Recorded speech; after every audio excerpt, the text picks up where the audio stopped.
वो जा रही है 1000 मील दूर, हमेशा के लिए।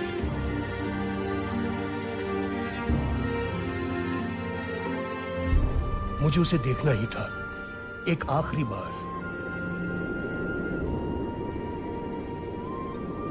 किसी के जाने से पहले एक आखिरी बार मिलना जरूरी क्यों होता है? कई बार आता है दिमाग में, if not this why this. जब मुकम्मल नहीं होने वो ख्वाब, तो वो आशियां क्यों सजता है? कभी कभी किसी इंसान को समझने में पूरी उम्र निकल जाती है, तो कभी शायद एक लम्हा ही काफी होता है। आज कुछ नया नहीं सुनाऊंगा, आज सुनाऊंगा वो बचपन में बिना समझे जो पढ़ लिया था। हाँ, कई कहानियां होती है ना जो आप सिलेबस के तौर पर पढ़ते हो, पर पता है व्हाट इज द प्लान? वो आपका एकेडमिक सिलेबस नहीं होता, वो एक्चुअल लाइफ का सिलेबस होता है कि ये सब देखना है आपने अपनी लाइफ में, टेबल ऑफ कंटेंट्स की तरह।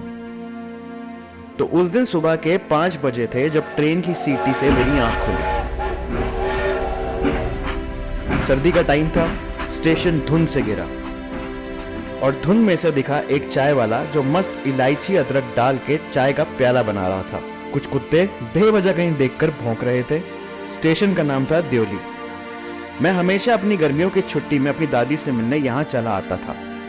देवली बहुत छोटा स्टेशन है, ना इसमें कोई उतरता है और ना ही कोई चढ़ता था। ज्यादा इंपॉर्टेंस नहीं थी मेरे सपनों के गांव की। अगले साल दोबारा उसी स्टेशन पर आना हुआ। तकरीबन 18 साल का था मैं। वही हुआ, धुंध, खाली स्टेशन, वही डॉग्स, वही चाय वाला और शॉल। शॉल, अचानक से एक शॉल में लड़की दिखी जिसकी बड़ी प्यारी आंखें थी। कुछ बास्केट्स लिए हाथ में यहां वहां ग्राहक ढूंढ रही थी। उसने मुझे देखा और देखकर अनदेखा कर दिया। मैं स्टेशन पर उतरा और चाय पीने लग गया। एक आवाज ने मुझे फिर अपनी तरफ आकर्षित किया। बास्केट ले लो, मजबूत केन से बनी है। मैंने कहा नहीं, मुझे नहीं चाहिए। वो लड़की वहीं खड़ी रही।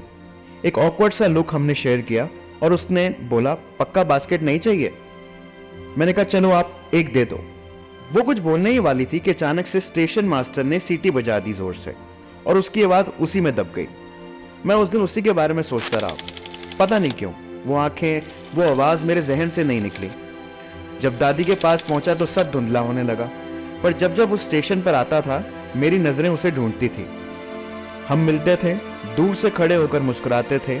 एक बार बस इतनी बात हुई थी जब मैंने उसे बताया था कि आज मैं दिल्ली जा रहा हूं। वो बोलती और मैं कहीं नहीं। एक अजीब सा अटैचमेंट हो गया था उस स्टेशन से, या फिर मैं कहूं उस लड़की से। मैं दोबारा देवली आया और जैसे ही ट्रेन पटरी पर रुकी मेरी नजरें उसे ढूंढने लगी और वो कहीं दिखी नहीं। तो मैं उतर कर यहां वहां ढूंढने लगा। स्टेशन मास्टर से पूछा तो उसने बोला वो किसी लड़की को नहीं जानता। चाय वाले से पूछा तो उसने भी इनकार कर दिया। न जाने किस चीज की फिक्र थी मुझको, जिसको दूर से देखा, एक बार बात हुई और उसी के लिए मैं परेशान हो गया कि वो कहाँ गई। उदास होकर मैं वहां से चला गया। उसके बाद कितनी बार देवली से गुजरा, वो लड़की नहीं मिली। एक दिन हिम्मत करके उतरा कि आज तो पूछ के ही निकलूंगा। वहां नया स्टेशन मास्टर आ चुका था, चाय की टपरी वाला भी बदल चुका था। न जाने कहाँ चली गई वो, शादी हो गई, बीमार हो गई, शहर छोड़ दिया, वो कभी नहीं दिखी। अब देवली तो आता हूं पर उसके बारे में अब किसी से नहीं पूछता। जानते हो क्यों?